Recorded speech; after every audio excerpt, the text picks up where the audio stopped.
Telephone tapping Ashok Gehlot सरकार में, जिसमें डोटासरा साहब खुद मंत्री थे, पीसीसी चीफ भी बने, चीफ मिनिस्टर के ओएसडी ने जिस तरह से उन सब का खुलासा किया है, उनके पास इस तरह का कोई अधिकार नहीं। अपने गिरेबान में झांक करके देखना चाहिए। भारतीय जनता पार्टी परिवार भाव से काम करने वाली पार्टी है। गहलोत साहब के विधायक, गहलोत साहब के उप मुख्यमंत्री वो किस तरह की टिप्पणियां करते थे, पहले एक बार वो उनके बारे में विचार करें, उसके बाद उनको टिप्पणी करें। अब भारत भूमि के खिलाफ चलने वाला कोई भी षड्यंत्र, चाहे वो भारत की धरती पर से हो रहा हो या बाहर से, अब देश उसे बर्दाश्त नहीं करेगा। ये होने के बाद में अब निश्चित रूप से ऐसे लोगों के हौसले धीरे धीरे पस्त होने शुरू हुए। टेलीफोन टैपिंग अशोक गहलोत सरकार में, जिसमें डोटासरा साहब खुद मंत्री थे, पीसीसी चीफ भी बने, उस समय के टेलीफोन टैपिंग के प्रकरण चीफ मिनिस्टर के ओएसडी ने जिस तरह से उन सब का खुलासा किया है, मुझे लगता है कि उसके बाद में शायद अब कांग्रेस के किसी नेता से कम राजस्थान में तो उनको इस तरह के लांछन लगाने, इस तरह के आधारहीन बातें करने का जो है मॉरल राइट भी अब उनका नहीं है। उनके पास इस तरह का कोई अधिकार नहीं है। अपने गिरेबान में झांक करके देखना चाहिए। और दिल्ली पुलिस को जिस तरह के statement OSD to the chief minister ने दिए हैं, उनकी सरकार को लेकर के, मुख्यमंत्री के व्यवहार आचरण को लेकर के, उनके टेलीफोन टैपिंग में संलिप्तता को लेकर के, मुझे लगता है पहले उस पर विचार करके फिर टिप्पणी करना चाहिए। लेकिन पूर्व मुख्यमंत्री अशोक गहलोत ये कह रहे हैं कि सरकार में किसी की नहीं चल रही है, मंत्री जी की नहीं चल रही, खासकर आरएस एग्जाम को लेकर उन्होंने हमला बोला है। देखिए, भारतीय जनता पार्टी परिवार भाव से काम करने वाली पार्टी है। यहाँ हम सामूहिक निर्णय पद्धति के साथ में निर्णय करने वाले लोग हैं।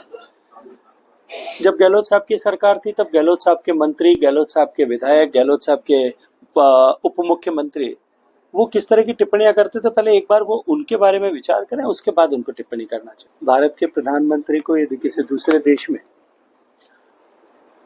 उस देश का सर्वोच्च सम्मान दिया जाता है, वो केवल देश के प्रधानमंत्री या किसी व्यक्ति का सम्मान नहीं होता, अपितु देश के 140 करोड़ लोगों का सम्मान है, उनकी क्षमता का सम्मान है, उनके विकसित होने के संकल्प का सम्मान है, उनके जज्बे और हौसले का सम्मान है।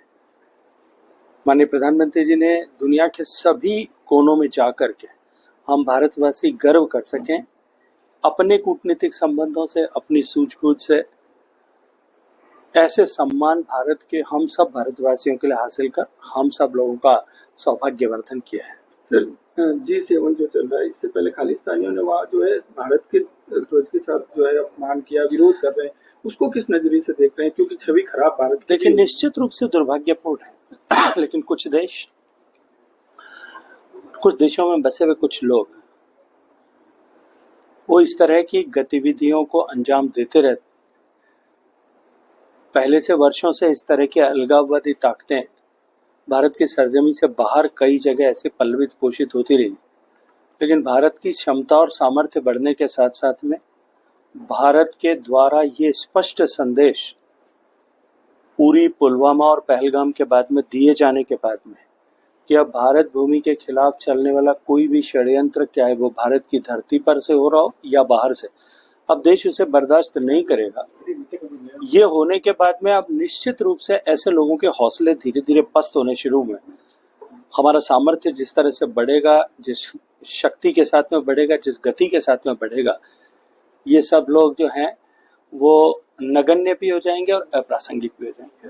सर, कांग्रेस के नेता जयराम रमेश ने एक ट्वीट किया है, उसमें लिखा है कि जो जनगणना हो रही है उसमें जाति शब्द नहीं है। क्या प्रधानमंत्री फिर विचार बदल रहे हैं?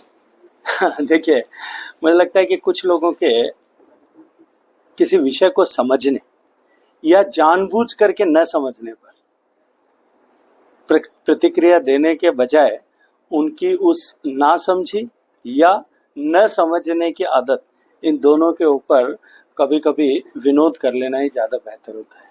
मोहन सिंह डोटासरा कह रहे हैं प्रदेश सरकार के मंत्रियों के मुख्यमंत्री के फोन टैप हो रहे हैं। चलिए, मुझे लगता है कि